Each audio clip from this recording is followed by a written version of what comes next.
Kajian Kitab.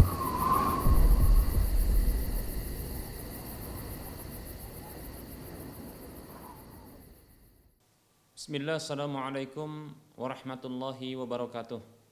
Innal hamdalillah nahmaduhu wa nasta'inuhu wa nastaghfiruh wa na'udzu billahi min shururi anfusina wa min sayyiati a'malina. Man yahdihillahu fala mudhillalah wa man yudlilhu fala hadiyalah. Wa asyhadu an la ilaha illallah wahdahu la syarikalah wa asyhadu anna Muhammadan abduhu wa rasuluhu sallallahu alaihi wasallam. Qala Allah tabaraka wa ta'ala, ya ayyuhalladzina amanu taqullaha haqqa tuqatih wa la tamutunna illa wa antum muslimun. Ya ayyuhan nasu taqu rabbakumul ladzi khalaqakum min nafsin wahidah wa khalaqa minha zawjaha wa bassa minhuma rijalan katsiran wa nisaa'a. Wattaqullaha alladzi tasaaluna bihi wal arham innallaha kana 'alaikum raqiba. Ya ayyuhalladzina amanu taqullaha wa qulu qawlan sadida yuslih lakum a'malakum wa yaghfir lakum dhunubakum wa may yuti'illaha wa rasulahu faqad faza fawzan 'azima. Amma ba'd.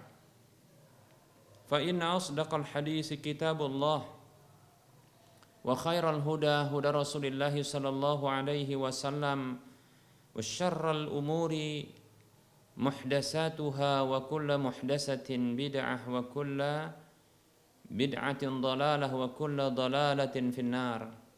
Para hamba Allah rahimani wa rahimakumullah, kembali kita bersyukur kepada Allah Subhanahu wa taala atas semua pemberian berupa kenikmatan dan kebaikan dari Allah Subhanahu wa taala, yang bila kita syukuri nikmat-nikmat tersebut maka Allah janjikan tambahan nikmat berikutnya. Selawat serta salam tak lupa kita ucapkan untuk Nabi kita Muhammad sallallahu alaihi wasallam.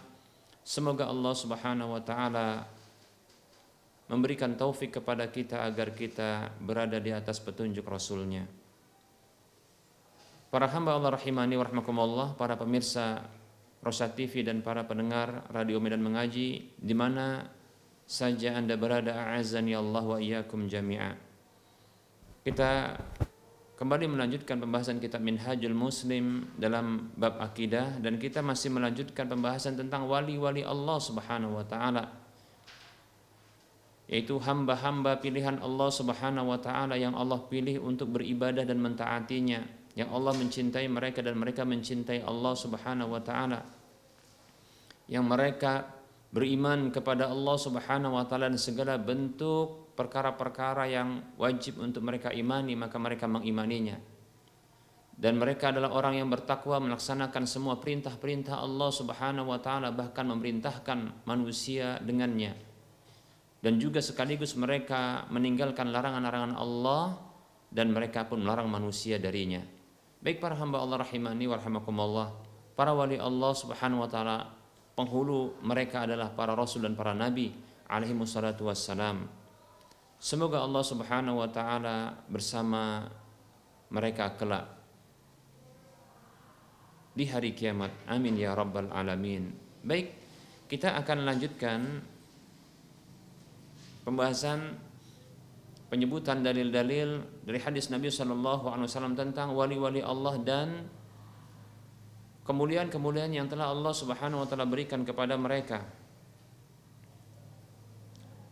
Seperti contohnya hadis tentang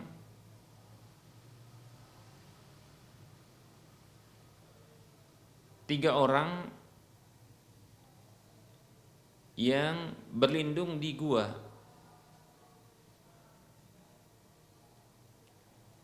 Kisah tiga orang dari kalangan Bani Israel yang mereka ini adalah hamba-hamba Allah Subhanahu wa taala yang saleh, yang mereka berlindung di dalam gua, lalu Allah Subhanahu wa taala takdirkan ada batu yang besar yang menutup pintu gua tersebut, yang meluncur dari atas bukit.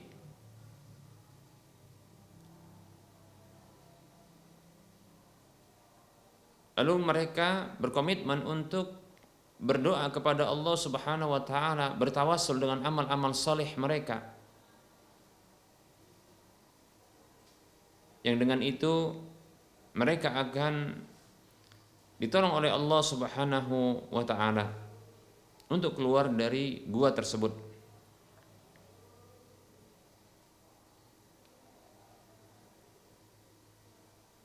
Salah satu di antara mereka memiliki amal soleh berupa baktinya kepada kedua orang tuanya. Kemudian yang berikutnya, orang yang kedua memiliki amal soleh itu berupa tindakannya yang menjauhi dan menghindarkan diri dari perzinahan yang ia memiliki peluang untuk melakukannya. Kemudian orang yang ketiga memiliki amal saleh berupa amanah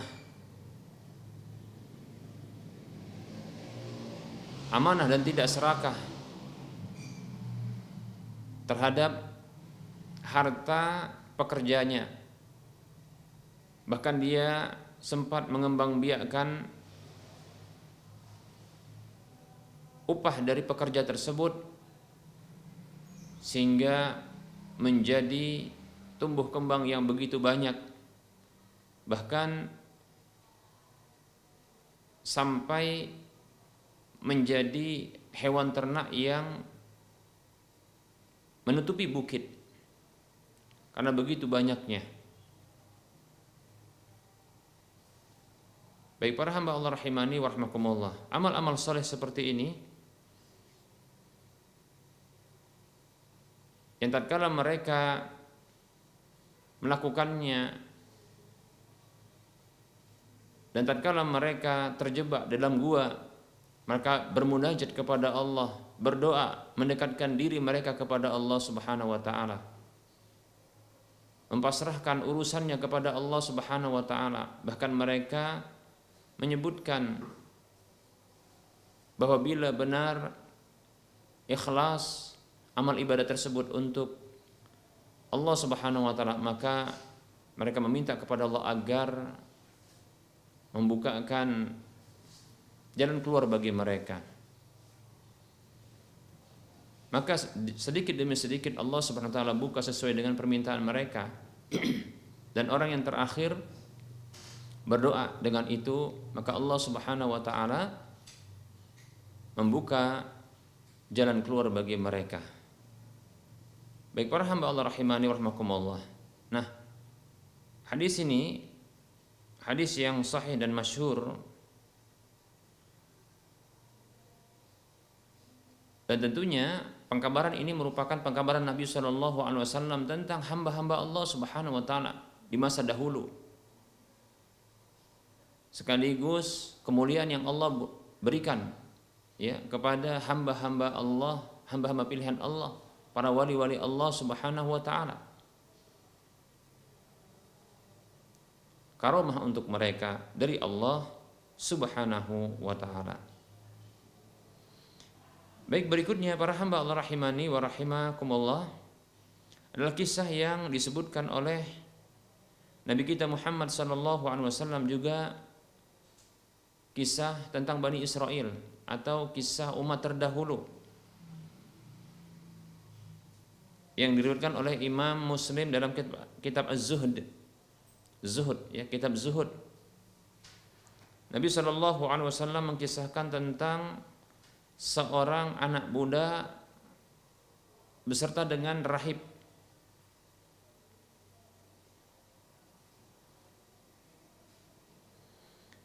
Bahwasanya pemuda tersebut adalah seorang pemuda yang dipilih asalnya adalah untuk belajar sihir agar bisa nantinya menggantikan tukang sihir kerajaan. Namun Allah takdirkan pemuda ini bertemu dengan salah seorang rahib yang mengajarkan kitabullah, kitab suci dari Allah Subhanahu wa taala. Akhirnya sang pemuda pun belajar juga wahyu dari Allah Subhanahu wa taala lewat sang rahib tersebut. Ternyata ilmu wahyu tersebut lebih mendominasi pada diri sang pemuda. Sampai akhirnya, kita singkat cerita, sang pemuda tersebut telah berhasil membunuh satu hewan yang begitu besar yang menghalangi jalan hanya dengan sebuah lemparan. Itu lemparan batu yang membuat hewan tersebut mati dan orang-orang pun bisa lewat dari jalan tersebut. Dan ini merupakan bentuk kemuliaan yang Allah berikan kepada sang pemuda. Karena sang pemuda tersebut dia bertawassul kepada Allah Subhanahu wa taala, ya. Ketika melempar tersebut, dia berdoa, ya Allah, ya. Yang maknanya adalah, ya Allah, andaikan apa yang diajarkan oleh sang rahib itu benar, maka bunuhlah hewan tersebut, ya. Atau ungkapan yang semisal. Lalu sang pemuda tersebut, ya, melempar dengan batu. Ternyata mati hewan besar tersebut dengan lemparan batu. Yang sesungguhnya kita katakan, ya, sesungguhnya batu itu pada asalnya tidaklah kan bisa untuk, ya, membunuh secara langsung hewan yang besar itu, bahkan tidak pun melukai. Tapi demikianlah Allah jadikan itu sebagai kejadian yang luar biasa yang terjadi pada sang pemuda itu, sebagai bentuk kemuliaan. Demikian para hamba Allah rahimani wa rahimakumullah. Sang rahib pun mengakui bahwasanya sang pemuda telah sampai kepada satu kondisi derajat di mana pemuda ini telah layak, ya, untuk bisa mengajak manusia kepada kebenaran. Demikian, ya. Karena sudah tampak kemuliaan yang telah Allah Subhanahu wa taala berikan kepada sang pemuda itu. Demikian. Baik para hamba Allah rahimani wa rahimakumullah, berikutnya masih dalam kisah yang sama, sang pemuda akhirnya pun ditangkap oleh sang raja. Ini singkat cerita, sesungguhnya ceritanya begitu panjang. Sang pemuda ini ditangkap oleh raja karena membelot, ya, dari tugas yang dibebankan kerajaan agar dia mempelajari sihir dan menjadi tukang sihir, ya. Bahkan sebaliknya malah sang pemuda tersebut, ya, dia mengajak manusia untuk meninggalkan penyembahan terhadap sang raja atau apa yang disembah oleh raja. Mengajak manusia untuk menyembah hanya kepada Allah semata. Maka sang raja berusaha untuk menangkap dan membunuh sang pemuda tersebut dengan berbagai cara. Setelah ditangkap, maka cara yang pertama dilakukan adalah agar sang pemuda ini dilempar dari pegunungan atau pebukitan sampai ke lereng gunung, sehingga dia akan nantinya dipastikan atau diprediksi akan tewas. Namun ternyata Allah selamatkan, ya. Allah selamatkan, ya, dari lemparan tersebut. Demikian. Demikian pula pada kali yang kedua, sang pemuda tersebut ditangkap lalu divonis hukuman untuk dilemparkan dari bahtera, di lautan, di samudra.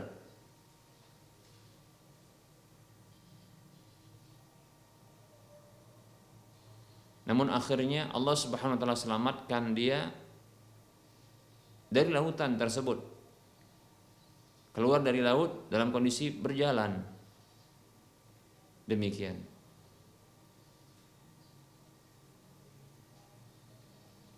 Dan seterusnya begitu juga, ya. Pemuda ini ternyata memiliki, ya, karomah-karomah yang lain, seperti dia bisa menyembuhkan penyakit, ya, menyembuhkan kebutaan dan seterusnya. Ini kemuliaan-kemuliaan yang Allah SWT berikan kepada wali-wali Allah Subhanahu wa taala. Dan seorang muslim, ya, dia wajib untuk meyakini pengkabaran seperti ini dari Nabi Shallallahu alaihi wasallam, ya. Oleh karenanya seorang muslim mukmin meyakini memang Allah Subhanahu wa taala memiliki hamba-hamba pilihan yang Allah pilih untuk beribadah kepadanya, mentaatinya, yang Allah mencintainya dan mereka mencintai Allah Subhanahu wa taala, melaksanakan semua perintah-perintah Allah Subhanahu wa taala, bahkan memerintahkan manusia dengannya, dan meninggalkan seluruh larangan Allah Subhanahu wa taala, bahkan melarang manusia darinya. Ini wali-wali Allah Subhanahu wa taala, beriman dan bertakwa. Seorang mukmin wajib mengimani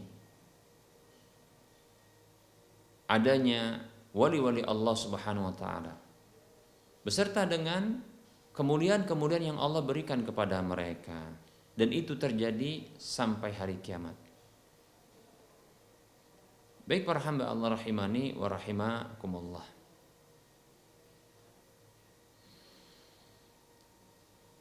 Bahkan, ya, kita saksikan juga bukan hanya pengkabaran dari Al-Quran maupun hadis Nabi Shallallahu alaihi wasallam,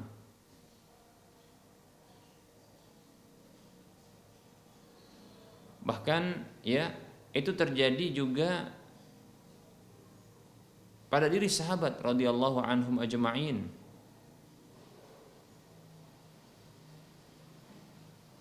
Di mana diriwayatkan bahwasanya para malaikat itu pernah mengucapkan salam untuk Imran bin Husain radhiyallahu anhu.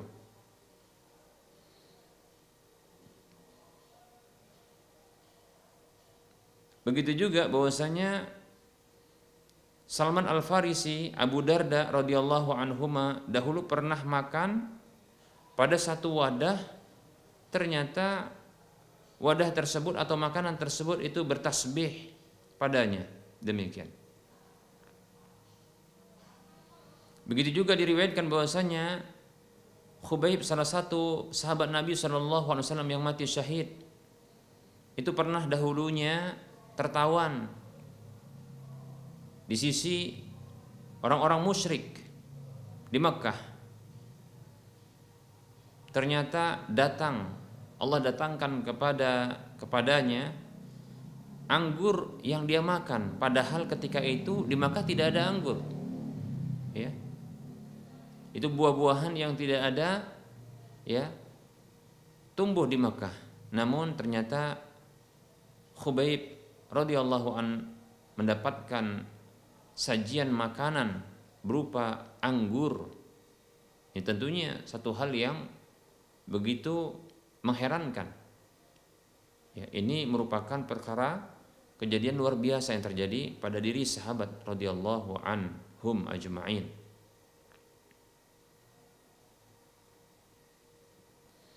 Begitu juga ada seorang sahabat yang bernama Barra bin Azib radhiyallahu anhu, yang apabila beliau ini kalau bersumpah atas nama Allah pada sesuatu, maka Allah Subhanahu wa taala akan mengabulkan untuknya. Ya. Sampai-sampai pada peperangan Qadisiyah,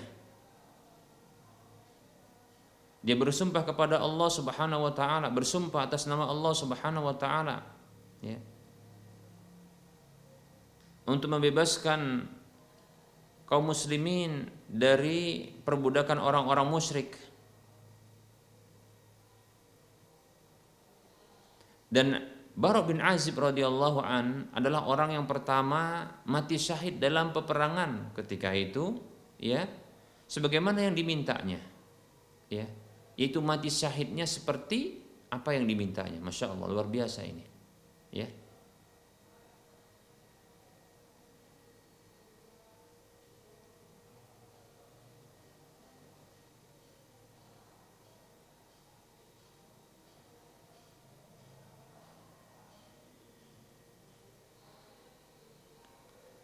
Dan Umar bin Khattab radhiyallahu an dahulu pernah berkhutbah.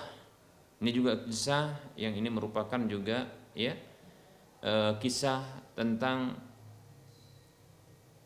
karamah atau kemuliaan yang Allah berikan kepada wali-wali Allah Subhanahu wa taala. Pernah berkhutbah beliau Umar bin Khattab radhiyallahu an di atas mimbar Rasulullah SAW di Madinah.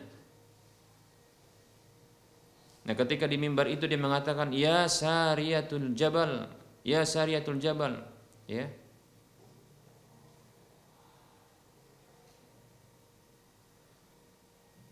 Maksudnya adalah seruan beliau kepada pasukan yang ada di gunung, pasukan yang ada di gunung. Yang beliau arahkan ungkapan tersebut itu kepada pemimpin pasukan yang disebut dengan Sariyah. Maka Sariyah itu mendengar suara beliau, ya, dan dia segera menggerakkan pasukan tersebut ke arah gunung.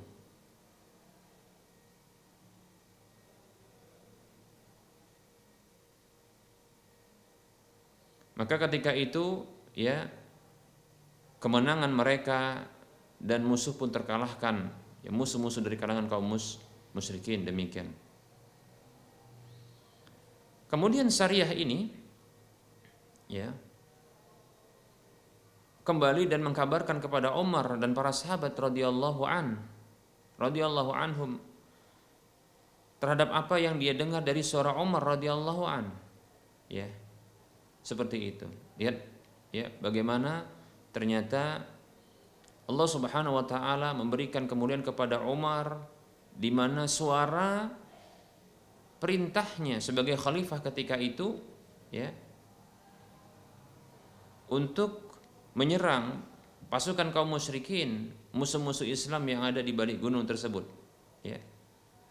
Dan ternyata ini dengar oleh Sariyah, ya, yang ternyata dia adalah pimpinan dari pasukan, demikian. Baik para hamba Allah rahimani wa rahimakumullah.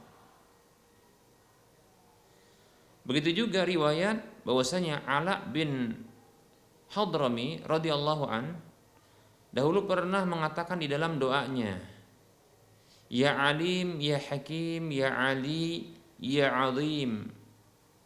Wahai zat yang maha mengetahui, wahai zat yang maha bijaksana, wahai zat yang maha tinggi, wahai zat yang maha agung.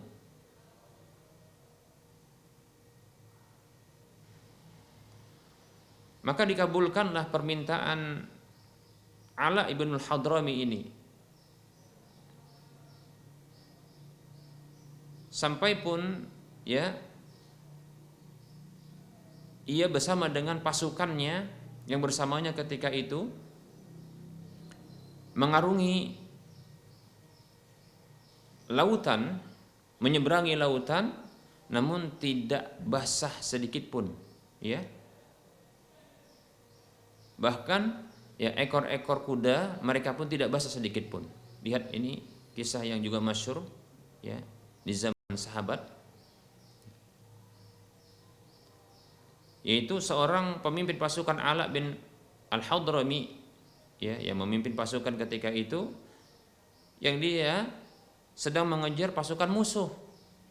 Yang ternyata pasukan musuh tersebut, ya, melarikan diri dari pasukan, dari kejaran, dengan naik kapal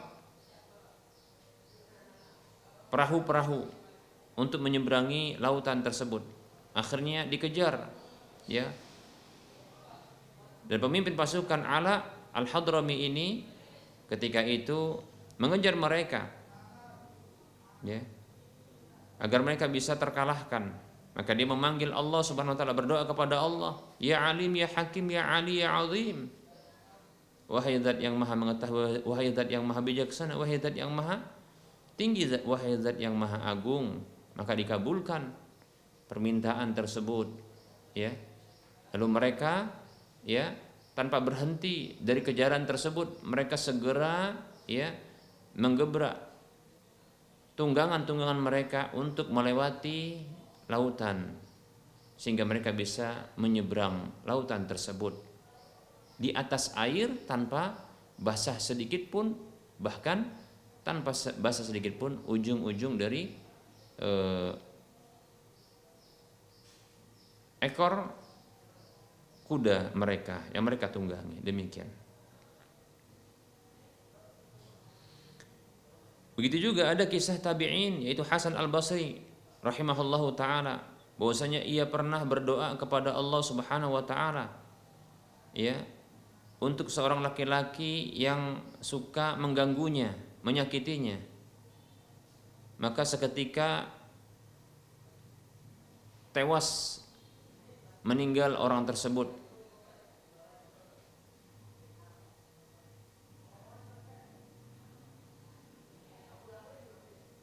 Begitu juga kisah riwayat tentang seorang laki-laki dari suku Nakhai, ya, Nakha, yang ia memiliki keledai namun mati di jalanan dalam kondisi safarnya. Lalu dia berwudu dan sholat 2 rakaat, meminta kepada Allah, berdoa kepada Allah Azza wa Jalla. Lalu ternyata Allah Subhanahu wa ta'ala menghidupkan kembali keledainya, lalu membawa kembali bersamanya muatan barang-barang miliknya. Demikian. Dan seterusnya para hamba Allah rahimani wa rahimakumullah, dari kisah-kisah orang-orang saleh, hamba-hamba pilihan Allah Subhanahu wa ta'ala, hamba-hamba beriman dan bertakwa, yang mereka adalah wali-wali Allah Subhanahu wa ta'ala. Kisah mereka bersama dengan karomah-karomah yang itu merupakan kemuliaan yang Allah berikan kepada mereka dalam kehidupan mereka. Bahkan barangkali kita dapatkan juga di zaman ini, ya, banyak kisah-kisah luar biasa yang terjadi pada wali-wali Allah Subhanahu wa ta'ala. Hanya saja perlu kita ketahui, wahai para hamba Allah rahimani wa rahimakumullah, bahwa ada perbedaan antara wali-wali Allah Subhanahu wa ta'ala dengan manusia-manusia yang juga memiliki kejadian yang luar biasa. Sedikit kita akan menyebutkan beberapa istilah yang mudah-mudahan ini menjadi pemberi pemahaman kepada kita insyaallah ta'ala, bahwasanya kejadian yang luar biasa pada diri manusia itu terbagi menjadi beberapa. Mungkin yang saya sebutkan ini tidak semuanya, namun ini berdasarkan apa yang saya ingat dan saya pernah pelajari. Yang pertama adalah kejadian yang luar biasa yang disebut dengan mukjizat, dan ini terjadi hanya kepada para nabi dan rasul. Dan ini para hamba Allah rahimani wa rahimakumullah tentunya tidak bisa dimiliki oleh siapapun setelah Nabi kita Muhammad SAW, yang mereka tentunya bukanlah Nabi dan Rasul, karena dengan ditutupnya, dengan wafatnya Nabi SAW, maka ditutuplah pintu kenabian dan kerasulan. Karena Allah Subhanahu wa ta'ala berfirman dalam surah Al-Ahzab ayat 40, A'udzu billahi minasyaitonir rajim, ma kana Muhammadun aba ahadin min rijalikum walakin rasulullahi wa khataman nabiyyin. Muhammad itu sallallahu alaihi wasallam bukanlah bapak salah seorang laki-laki di antara kalian, akan tetapi dia adalah utusan Allah dan penutup para nabi. Jadi tidak ada lagi mukjizat-mukjizat yang terjadi pada diri seorang pun setelah Nabi sallallahu alaihi wasallam.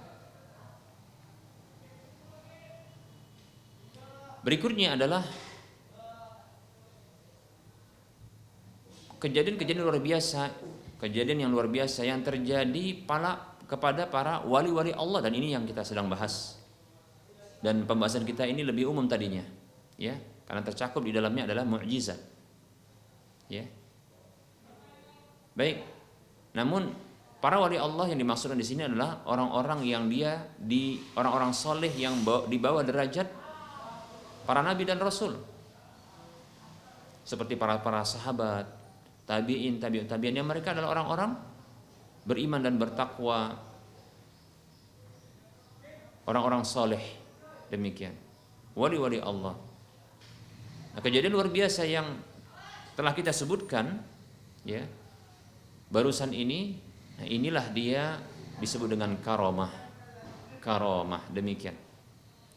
Baik para hamba Allah rahimani wa rahimakumullah. Berikutnya adalah kejadian luar biasa yang disebut dengan irhas.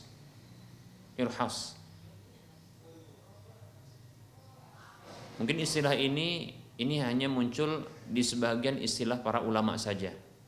Namun tidak mengapa, ini kita sebutkan untuk faedah. Nah, kejadian luar biasa ini terjadi pada diri orang-orang biasa. Bahkan tidak ada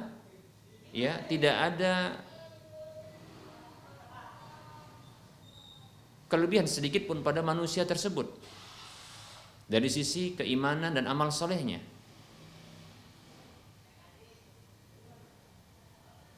Ini seperti contohnya kita dapatkan ada orang kafir yang diselamatkan oleh Allah Subhanahu wa taala dari sebuah musibah yang besar, kecelakaan yang besar. Namun Allah selamatkan. Ini terjadi bagi muslim dan kafir. Disebut dengan irhas, kejadian luar biasa. Kejadian luar biasa, demikian. Yang terjadi pada diri manusia pada umumnya. Seperti contohnya juga ketika terjadi tsunami, didapatkan ada bayi-bayi yang diselamatkan oleh Allah Subhanahu wa taala, padahal mereka tidak bisa berenang, ya. Dan seterusnya, hal-hal yang luar biasa yang terjadi pada manusia biasa yang mereka tidak ada memiliki keutamaan sedikit pun dari sisi keimanan dan ketakwaan. Itu hanya murni kebaikan Allah Subhanahu wa taala kepada para hambanya. Kemudian yang keempat, nah ini yang bahaya, yaitu kejadian luar biasa yang Allah izinkan untuk terjadi pada diri para pelaku kesyirikan. Secara khusus hal ini bisa dipelajari, yaitu sihir, ya, disebut dengan sihir. Kejadian-kejadian luar biasa. Ada yang bisa terbang, ada yang tidak terbakar ketika terbakar, ada yang kebal, ada yang sudah terbelah, terpotong dari anggota badannya namun bisa disambung kembali, dan seterusnya. Ini sihir. Sebagaimana nanti akan terjadi pada diri Dajjal, di mana Dajjal ini mampu membelah, ya, menjadi dua seorang hamba Allah Subhanahu wa taala yang bertakwa, kemudian disatukan kembali. Nah, ini luar biasa, itu sihir. Sesuai dengan pengkabaran Rasulullah tentunya. Baik, nah ini sihir, ya, kejadian luar biasa juga. Hanya saja ini bisa diulang-ulang. Baik para hamba Allah rahimani wa rahmakumullah, apa sih beda masing-masing dari kejadian luar biasa ini? Agar kita bisa membedakan. Pertama adalah setelah kita mengetahui, ya, istilah-istilah khusus dan kepada siapa, ya, kejadian luar biasa itu terjadi. Setelah itu kita akan mencoba untuk mengetahui, membedakan, ya, membedakan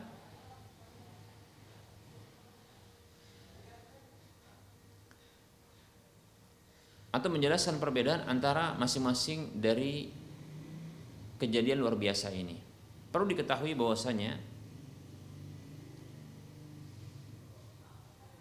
ada dua kejadian luar biasa yang bisa diulang-ulang, dan ada dua dari empat ini, dari empat yang kita sebutkan, ada mukjizat, ada karomah, kemudian ada irhas, ada sihir. Dari keempat hal ini, maka ada dua di antaranya yang itu bisa diulang-ulang dan bisa untuk diberlakukan sesuai dengan keinginan orang yang memilikinya. Dan ada dua pula yang tidak bisa diulang-ulang dan tidak bisa dilakukan kembali berdasarkan keinginan orang yang memilikinya. Orang yang terjadi kejadian luar biasa itu pada dirinya. Apa itu? Dua hal. Yang pertama, dua kejadian luar biasa yang terjadi, yang ini bisa diulang-ulang dan bisa diinginkan untuk terjadi kembali pada diri orang yang memilikinya. Yang pertama adalah mukjizat. Oleh karenanya kita dapatkan, ya, Nabi Musa alaihissalam yang memiliki mukjizat ular, yang itu merupakan perubahan dari tongkat, itu diulang-ulang, ya, bisa berulang demikian, seperti itu. Begitu juga Nabi SAW bisa memperbanyak makanan, begitu juga bisa memperbanyak air, demikian. Dan seterusnya, mukjizat itu bisa diulang. Kemudian yang kedua, sihir, ini bisa diulang-ulang. Sihir ini bisa diulang-ulang. Oleh karena kita dapatkan ada tukang sihir yang dia bisa mengulang-ulang perbuatannya, terbang berulang-ulang, ya, keahlian yang itu berulang-ulang, demikian. Dan itu melibatkan jin syaitan. Baik para hamba Allah rahimani wa rahmakumullah. Kemudian ada dua yang tidak bisa diulang-ulang. Kejadian luar biasa yang terjadi dan ini tidak bisa diulang-ulang. Apa itu? Karomah. Karomah ini tidak bisa diulang-ulang. Tidak bisa terjadi secara berulang-ulang. Karomah tersebut. Buktinya Ala Ibnul Hadrami itu tidak bisa kembali setelah menyeberangi lautan tersebut bersama dengan pasukannya, itu kembali setelah memenangkan pertempuran dan peperangan itu kembali menyeberangi lautan tersebut dengan cara naik tunggangan mereka. Tidak bisa, karena itu harus mereka naik kapal untuk kembali ke jazirah ketika itu, ke jazirah Arab. Demikian. Baik para hamba Allah rahimani wa rahimakumullah. Kemudian yang kedua, ya, yang tidak bisa diulang-ulang adalah irhas. Irhas. Ya, tidak bisa seseorang itu ketika diselamatkan, ya, ketika Allah selamatkan dari tsunami, untuk bisa selamat pada tsunami yang kedua atau berikutnya, tidak bisa. Ya. Irhas ini demikian. Baik para hamba Allah rahimani wa rahmatullah, maka dari sini bisa kita tentukan dan bisa kita pastikan, bila di zaman ini, di saat ketika tidak ada lagi Nabi dan Rasul setelah Nabi kita Muhammad SAW, di mana tidak akan lagi ada orang-orang yang mendapatkan wahyu dari Allah Subhanahu wa taala lewat Jibril alaihissalam, maka tidak ada lagi orang-orang yang akan bisa mendapatkan mukjizat yang itu bisa diulang-ulang. Tidak bisa. Kecuali hanya Al-Quran. Dan apabila dengan Al-Quran terjadi hal yang luar biasa, maka ketahuilah sesungguhnya itu adalah karomah yang Allah berikan kepada orang tersebut. Adapun Al-Qurannya itu adalah mukjizat bagi Nabi SAW. Demikian. Nah, oleh karenanya bisa kita pastikan, apabila ada di zaman ini yang mereka mengatakan saya wali Allah atau orang itu adalah wali Allah, lalu dia katakan ini adalah karomah yang Allah berikan kepada saya atau Inilah karomah yang Allah berikan kepada orang tersebut. Namun ternyata karomah ini bisa diulang-ulang, ketahuilah itu kedustaan. Itu kedustaan. Ya. Itu kedustaan. Karena karomah itu tidak bisa diulang-ulang. Demikian para hamba Allah rahimani wa rahimakumullah. Nah, semoga kajian ini mencerahkan Anda semua. Dan jangan sampai tertipu dengan promosi orang-orang yang menyatakan ini ada orang yang dapat mukjizat atau orang yang punya mukjizat, ini ada orang yang punya karomah. Karena mukjizat tak ada lagi dan karomah itu tak akan bisa diulang-ulang setelah terjadinya di waktu berikutnya. Seperti itu. Baik para hamba Allah rahimani wa rahimakumullah, kita cukupkan untuk penyampaian materi, kita buka sesi soal jawab. Baik, bagi para pemirsa dan para pendengar yang ingin berinteraktif, bertanya langsung, silakan hubungi nomor layanan kami 0822 8888 6633.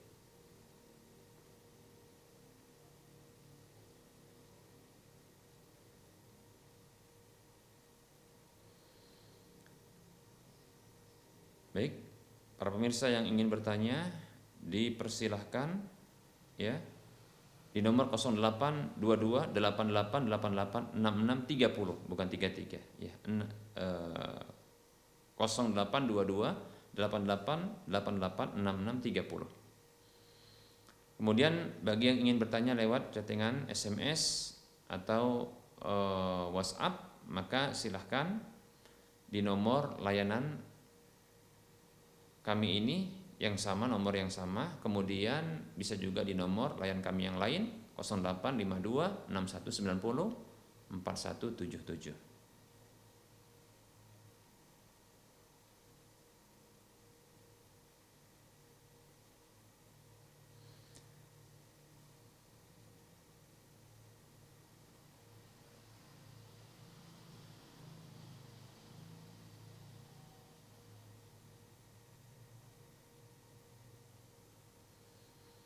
Baik, ada pertanyaan? Bismillah, barakallahu fikum Ustaz. Wa fik barakallah. Ustaz, bagaimana tanggapan Ustaz tentang anak yang menonton TV? Anak usia 3 tahun menonton acara kartun TV. Kartun di TV. Saya terpaksa memberikan izin nonton TV dengan harapan dia bisa sedikit lebih diam karena saya punya anak bayi yang lain. Bismillah, wa fik barakallah. Semoga Allah Subhanahu wa taala memberikan kebaikan dan kesolehan serta ketaatan kepada sang penanya beserta dengan keluarganya seluruhnya. Amin ya rabbal alamin. Begitu juga kita ya, kaum muslimin seluruhnya. Amin ya mujibas sailin. Baik, sesungguhnya hal ini harus dirinci ya. Jika anak tersebut, seorang anak, dia belum kenal kartun ya, belum kenal kartun, itu film-film kartun, maka sebaiknya dia dihindarkan dari film-film kartun tersebut.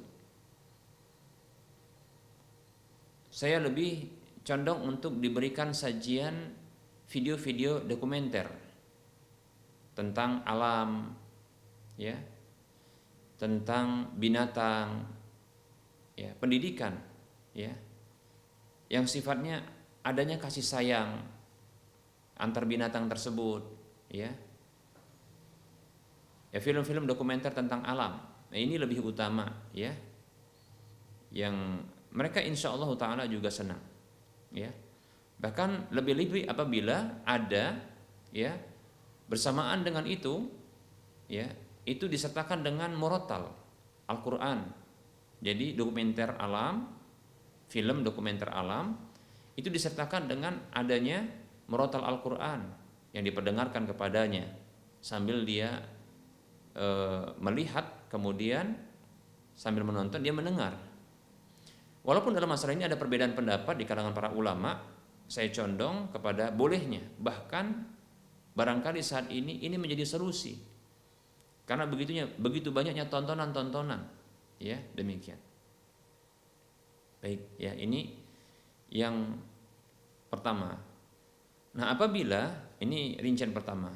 Rincian yang kedua, apabila anak tersebut sudah terkena atau sudah terbiasa dengan menonton televisi, ya, karena mungkin barangkali di rumah ada televisi, atau barangkali, ya, tempat tetangga ada televisi, atau mungkin barangkali di tempat neneknya atau kakeknya itu ada televisi, kalau ke sana selalu nonton televisi, maka yang dilakukan adalah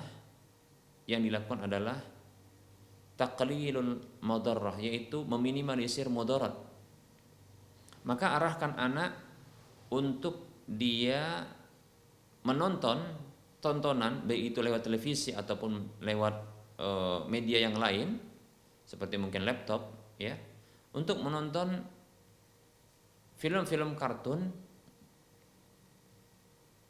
yang muatannya Islami, 100% Islami, ya. Seperti contohnya adalah film kartun tentang akhlak Islam, ya, akhlak Islam. Dan tentunya dihindarkan film-film kartun yang mengajarkan kemesuman. Yang pertama sekali adalah yang mencontohkan, meneladankan tentang kekufuran dan kesyirikan.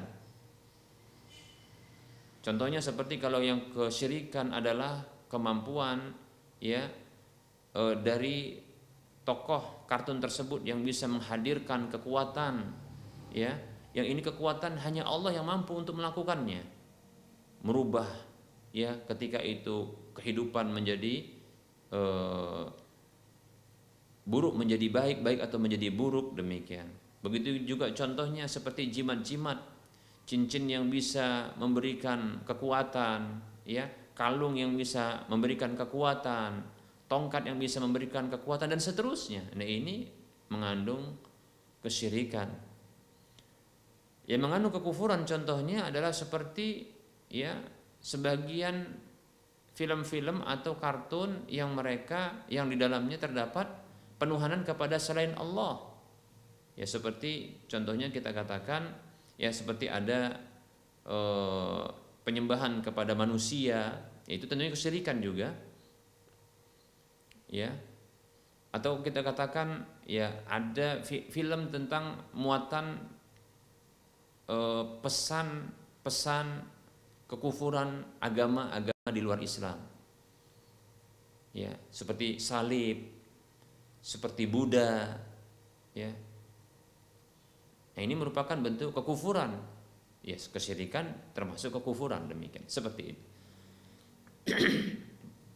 Begitu juga dihindarkan film-film kartun yang memuat kemesuman,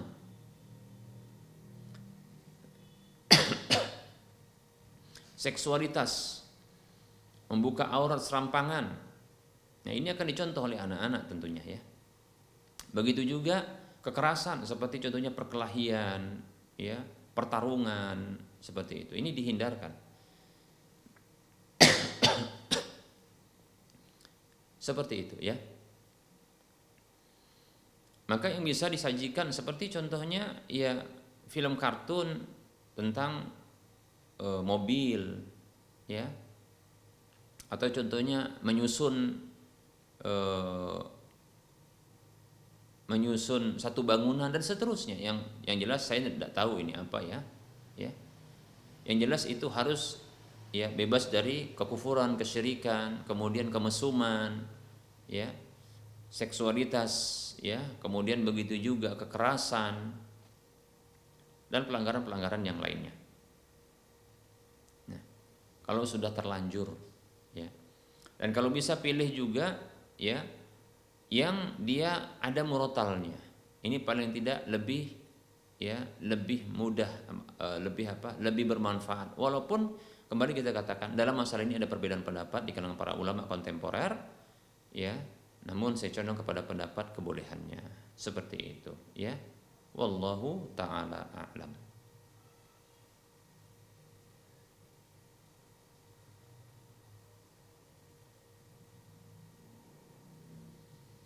Pertanyaan yang kedua, Assalamualaikum warahmatullahi wabarakatuh.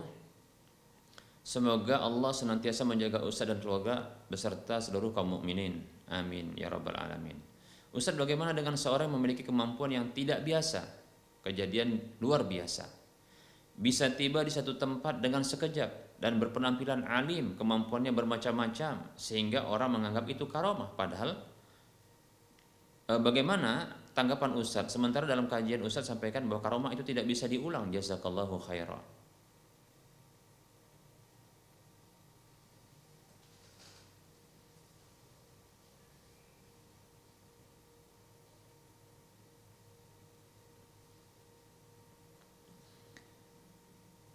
Waalaikumsalam warahmatullahi wabarakatuh.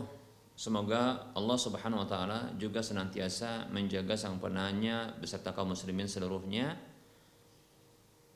dan memberikan perlindungan dan kebaikan kepada kita semua. Amin ya rabbal alamin. Ya, ini perlu kita jelaskan dan tegaskan agar kita tidak terkecoh dengan sekedar penampilan, ya. Panggilan, nama, tampilan, jangan sampai ini mengecohkan hakikat, ya. Para ulama mereka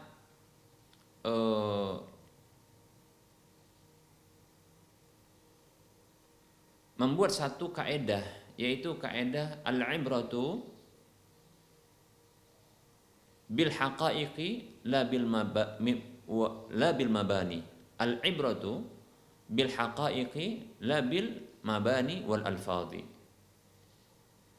Ya.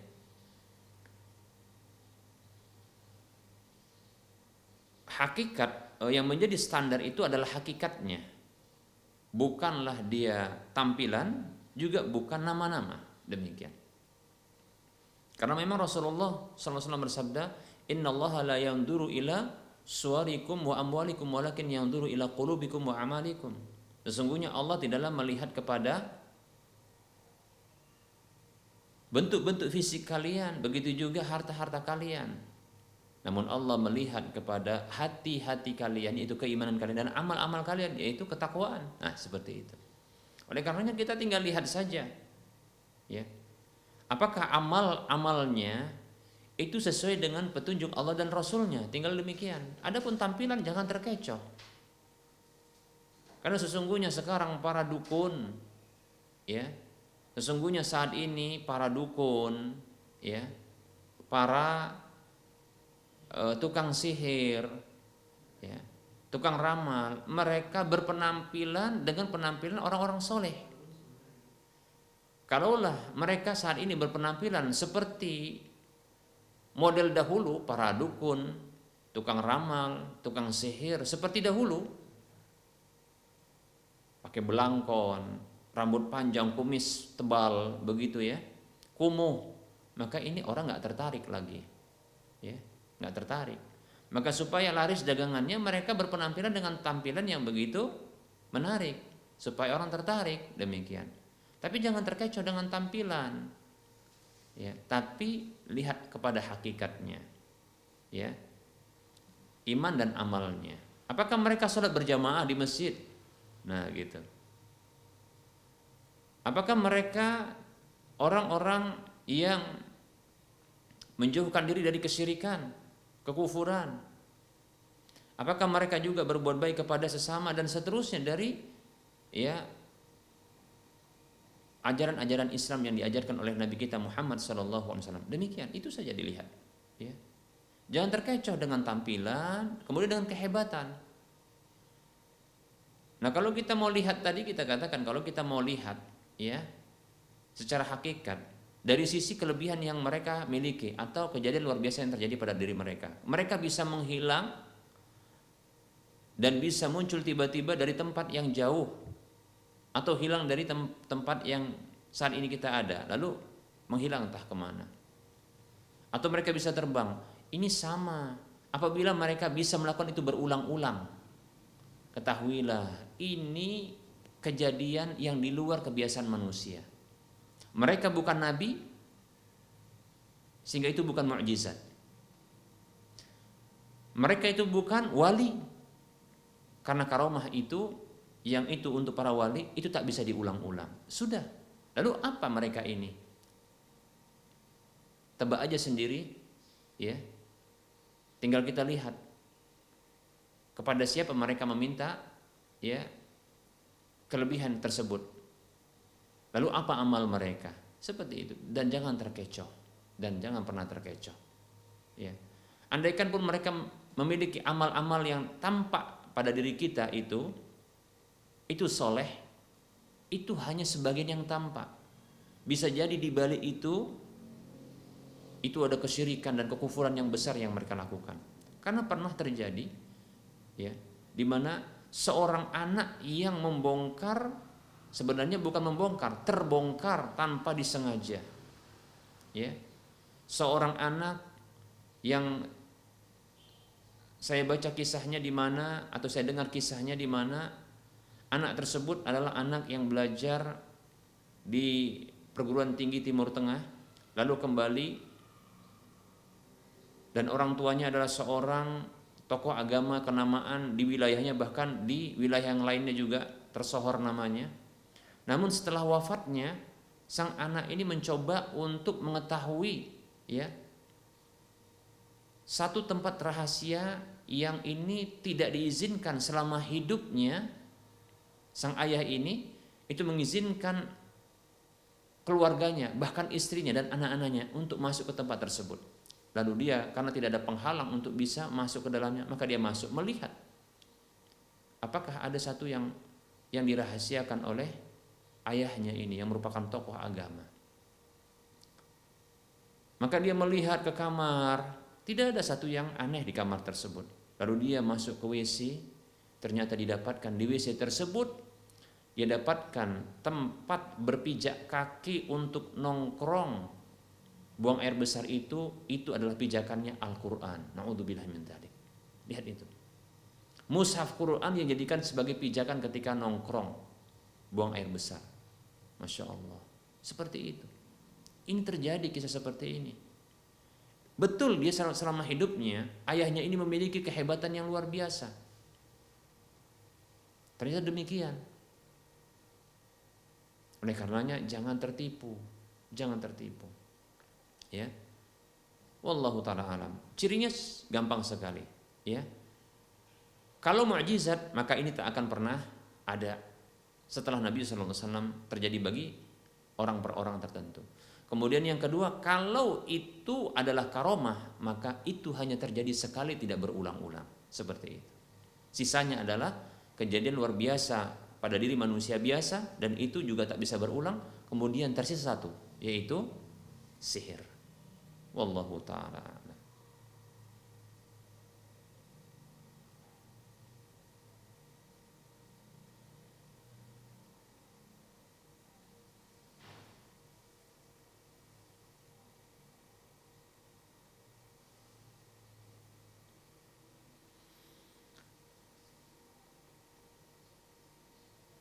Ada pertanyaan berikutnya. Assalamualaikum Ustaz, mertua saya berumur 90 tahun dan beliau sudah tidak bisa berjalan lagi. Beliau kadang lupa dengan anak-anaknya, kadang ingat. Apakah beliau masih wajib sholat? Waalaikumsalam warahmatullahi wabarakatuh. Apabila beliau ini masih bisa diingatkan untuk sholat, maka sebaiknya diingatkan untuk sholat. Ya, karena tadi pertanyaannya kadang lupa, berarti bisa kadang ingat. Maka sebaiknya diingatkan untuk sholat di waktu-waktunya. Namun apabila terluputkan darinya, maka kondisi luput itulah ketika dia lupa. Maka ketika itu, maka jangan dipaksakan bagi dia untuk melakukannya.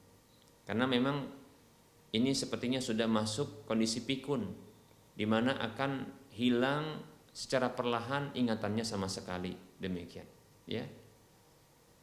Nah, hanya saja kewajiban orang sekitarnya untuk mengingatkan, karena saat itu kondisi ya belum pikun sama sekali, yaitu belum hilang ingatan sama sekali. Apabila telah hilang ingatan sama sekali, maka ketika itu telah diangkat pena pencatat amal darinya, maka tidaklah kewajiban dan tidak ada larangan ketika itu.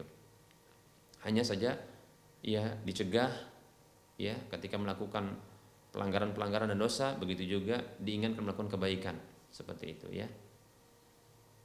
Adapun kewajiban untuk sholat, maka ketika ingatnya masih ada, sehingga perlunya di sini untuk diingatkan di waktu-waktunya, demikian. Nabi SAW bersabda, rufi'al qalamu an salasin, diangkat pena pencatat dari pencatat amal, diangkat pena pencatat amal dari 3 jenis orang. Anin naimi hatta yastayqidha, dari orang tidur sampai bangun, wa anis sabi hatta yahtalima, dari anak kecil sampai balik, wa anil majnuni hatta yafiqa, dari orang gila sampai dia sadar siuman, demikian. Baik ya. Jadi ini terkait dengan apa? Akal. Ya. Nah, kalau sudah lupa sudah ya. Tapi kalau masih lupa, terkadang ingat, maka diingatkan saja. Ya, diingatkan saja di waktu-waktu sholat, demikian. Adapun ketika tidak melakukannya, maka ketika itu dia lupa. Maka jangan dipaksa untuk melakukan, ya. Demikian. Wallahu taala a'lam. Baik. Ada pertanyaan lewat? Tidak ada. Baik. Sepertinya pun sudah mendekati waktu sholat zuhur untuk wilayah Medan dan sekitarnya. Barangkali kita tutup saja kajian kita pada pertemuan kali ini. Mohon maaf atas segala kekurangan dan kesalahan. Itu semua dari saya pribadi dimisikan syaitan. Kepada Allah saya mohon ampun, dan kepada para pemirsa dan para pendengar sekalian saya mohon maaf. Kebenaran itu datang dari Allah, maka ambillah. Kesalahan itu datang dari saya pribadi dan bisikan syaitan, maka tinggalkanlah. Sebelum kita menutup perjumpaan kita kali ini, kita ingatkan seperti biasa, mari kita berdonasi. Saya ingatkan untuk kita menyisihkan sebagian harta kita agar kita bisa memiliki aset akhirat kita, di mana akan mengalir pahala kepada kita walaupun setelah kita wafat. Mari kita donasikan harta kita untuk membebaskan lahan yang nantinya akan dibangun di atas lahan tersebut Masjid Al-Muwahhidin untuk wilayah Medan dan sekitarnya. Dan kita masih membutuhkan dana sekitar 4,3 miliar, karena total dari dana yang dibutuhkan adalah 8,5 miliar, 8,5 miliar. Salurkan infak dan sedekah Anda yang nanti akan menjadi aset akhirat Anda ke Bank Syariah Mandiri atau Bank Syariah Indonesia di nomor 7127485555. Di Bank Syariah Mandiri atau Bank Syariah Indonesia di nomor 7127485555 atas nama Yayasan Lajnah Dakwah Medan, kode bank 451. Semoga bermanfaat. Mohon maaf atas segala kekhilafan dan kesalahan. Kita bertemu kembali di lain kesempatan. Wassallallahu ala Muhammad wa ala alihi wa ashabihi ajma'in.